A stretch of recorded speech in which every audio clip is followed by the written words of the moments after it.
ഇപ്പോൾ ജയിലിൽ കണ്ടതെന്ന് വെച്ചാൽ പിന്നെ അക്രമത്തിന് ഇരയായിട്ടുള്ള ആളുകളെയാണ് ജയിലിൽ കിടക്കുകയാണ്. പിന്നെ വ്യാപകമായിട്ട് വടകരയിൽ പ്രത്യേകിച്ച്, പിന്നെ കോഴിക്കോട് ജില്ലയിൽ വ്യാപകമായിട്ട് പിന്നെ CPM പ്രത്യേകിച്ച് കോഴിക്കോട് ജില്ലയിലെ ചാർജ് ഉണ്ടായിരുന്നത് ആഭ്യന്തരമന്ത്രിയുടെ മരുമകനും പിന്നെ ആയിട്ടുള്ള റിയാസിനാണ്. അതിൻ്റെ ഒരു പ്രതികാര ബുദ്ധിയാണ് വ്യാപകമായി പിന്നെ UDF പ്രവർത്തകന്മാർക്കെതിരെ കള്ളക്കേസുകൾ ഉണ്ടാക്കിയിട്ട് അവരെ ജയിലടക്കുന്നത്. അതിനകത്ത് ഒരു നീതി പോലും ഇല്ലാതെ ഞാനിപ്പോൾ പോയി കണ്ടിരിക്കുന്ന 4 പേരിൽ 2 പേര് മാരകമായ പരിക്കുകളാണ്. ഒരാളുടെ കൈ പിന്നെ പൊട്ടിയിട്ട് പിന്നെ ഡ്രസ്സ് ചെയ്തിട്ട് പ്ലാസ്റ്ററോട് കൂടിയാണ് അദ്ദേഹം പിന്നെ ആശുപത്രിയിൽ കിടക്കുന്നത്. മറ്റു 2 പേരുടെ ഷോൾഡറിൽ ഇപ്പോഴും പരിക്കുകളുണ്ട്. പ്രാഥമികമായിട്ട് കൊടുക്കേണ്ടുന്ന ചികിത്സ പോലും നിഷേധിച്ചിട്ടാണ് അവരെ ഇപ്പോൾ ജയിലിൽ കടത്തിയിരിക്കുന്നത്.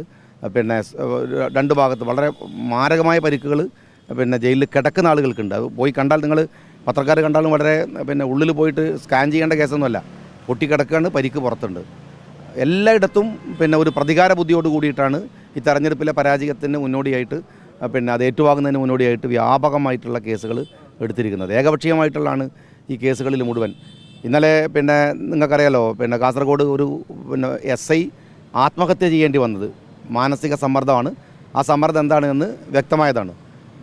UDF പ്രവർത്തകർക്കെതിരെ കള്ളക്കേസ് എടുക്കാൻ ഉണ്ടായ പ്രഷർ, അദ്ദേഹം പ്രാഥമികമായ പരിശോധന നടത്തി നോക്കുമ്പോൾ കേസെടുക്കേണ്ടുന്ന ഒന്നല്ല, പക്ഷേ കേസെടുക്കണമെന്ന് അതിശക്തമായിട്ടുള്ള പ്രഷറുണ്ടായി. അതിൻ്റെ പേരിൽ അത് സഹിക്കവയ്യാതെയാണ് അയാൾ ആത്മഹത്യ ചെയ്തത്.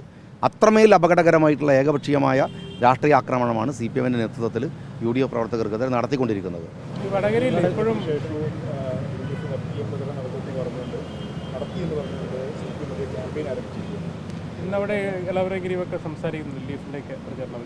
ഇതിപ്പോൾ ഈ വടകര സത്യത്തിൽ സിംബോളിക്കായിട്ട് നമ്മൾ കാണേണ്ടുന്ന ഒരു വിഷയമായിട്ടാണ് എനിക്ക് തോന്നുന്നത്. കേരളത്തിൽ നടക്കുന്ന അതിഭീകരമായിട്ടുള്ള ഒരു ഇസ്ലാമോഫോബിക് വർക്കിൻ്റെ ഉത്തരവാദിത്തം അല്ലെങ്കിൽ അതിൻ്റെ നേതൃത്വം CPM ഏറ്റെടുത്തിരിക്കുകയാണ്.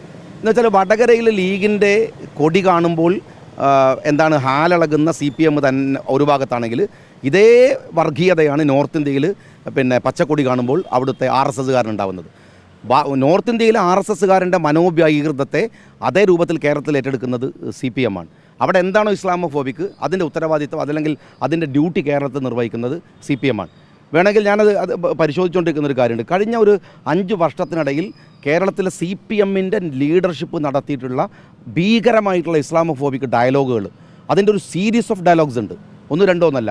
പിന്നെ വിജയരാഘവനിൽ നിന്ന് തുടങ്ങി പിന്നെ എളമരം കരീമ് വരെ പിന്നെ നോർത്ത് ഇന്ത്യയിൽ പഠിക്കുന്ന പിന്നെ കേരളത്തിൽ നിന്ന് പോകുന്ന കുട്ടികൾ പിന്നെ തീവ്രവാദം പരത്താൻ പോവുകയാണ്. NRCയിൽ സമരം നടത്തിയതിനാണ്. അത് JNUവിൽ സമരം നടത്തിയ പിന്നെ വടകരയിലെ പെൺകുട്ടികളെക്കുറിച്ചാണ് പിന്നെ എളമരം കരീം അങ്ങനെ പറഞ്ഞിരിക്കുന്നത്. ഇത്തരത്തിലുള്ള ഇസ്ലാമോഫോബിക്കായിട്ടുള്ള ഡയലോഗുകൾ ഇതിൻ്റെ കൂടെ ഭാഗമാണ് വടകരയിലെ പിന്നെ ഇപ്പോൾ നടക്കുന്ന ഈ വർഗീയ പ്രചാരണങ്ങളുടെ അടിസ്ഥാന ഘടകം എന്ന് പറയുന്നത്. ഒരു കാര്യം, ഞാൻ ഇന്നലെ കാസർഗോഡായിരുന്നു. കാസർഗോഡ് തളങ്കരയിലേക്ക് പൊട്ടുമായ്ച്ചു പോകുന്ന ഉണ്ണിത്താൻ, എന്തിന്? മുസ്ലിങ്ങളുടെ വോട്ട് വാങ്ങാൻ. യഥാർത്ഥത്തിൽ ഉണ്ണിത്താനെ ഉണ്ണിച്ചാന്ന് വിളിക്കുന്ന ആളുകളാണ് കാസർഗോട്ടുകാർ. നിങ്ങൾ മനസ്സിലാക്കേണ്ടത്, പൊട്ടുമായ്ച്ചു പോയാലേ തളങ്കരക്കാർ വോട്ട് കൊടുക്കൂ എന്ന് പറയുന്നത് അപമാനിക്കുന്നത് ഉണ്ണിത്താനെ അല്ല, പിന്നെ തളങ്കരക്കാരെയാണ്. പൊട്ട് മായ്ച്ചു പോകേണ്ടി വരുന്നു എന്ന് വിഷ്വൽ സീരീസാണ് അവർ പിന്നെ അവിടെ വളരെ സീരിയസ് ആയിട്ട് ഉണ്ടാക്കിയിരുന്ന ഒരു സാധനം. അത് ഇടയ്ക്ക് പിൻവലിക്കേണ്ടി വന്നപ്പോൾ പക്ഷേ സോഷ്യൽ മീഡിയയിൽ അത് അവൈലബിളാണ്. അപ്പോൾ ഇത്തരത്തിലുള്ള അപകടകരമായിട്ടുള്ള ഒരു വർഗീയത CPM ഏറ്റെടുത്തിരിക്കുകയാണ്. ശരിക്കും പറഞ്ഞാൽ സുരേന്ദ്രനും BJPക്കാരും RSSകാരൊക്കെ പകച്ചു നിൽക്കുകയാണ്. ഞങ്ങളിപ്പോൾ ഇനി എന്താ ചെയ്യേണ്ടതെന്നാണ്. മാക്സിമം CPM തന്നെ ചെയ്തുകൊണ്ടിരിക്കുകയാണ്. പിന്നെ ഞങ്ങൾക്ക് എന്താ റോളെന്ന് മനസ്സിലായിട്ടില്ല എന്നുള്ളതാണ് പിന്നെ BJPക്കാരുടെ ഇപ്പോഴത്തെ രോദനം. ആ ഉത്തരവാദിത്തമാണ് CPM ഏറ്റെടുത്തിരിക്കുന്നത്.